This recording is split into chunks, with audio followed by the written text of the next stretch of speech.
सांग मैंने आपण मानक कौन लगुच 5100 वर्ष पूर्व होता महाभारत युद्ध कौन दर्शाऊँ यह दर्शाऊँ जे आम पाखे नारायण सेना न था बड़ बड़ रथी महारथी न था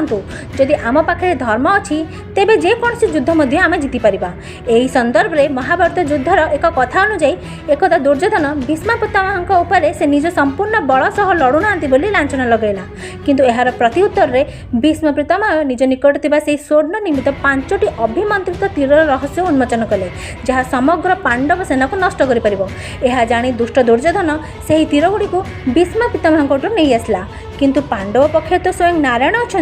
तेणु भगवान श्रीकृष्ण अर्जुन को यह परामर्श देते जे अतीत में दुर्योधन को गंधर्व मान कबल बचाइबार उपकार फल मागिबार समय आसी जाइए कारण से दुर्योधन अर्जुन को प्रतिश्रुति देते जे से जहाँ मागे ताहा देवे तेणु अर्जुन दुर्योधन निकट से 5टी अभिमंत्रित तीर मागी नहीं जाइए।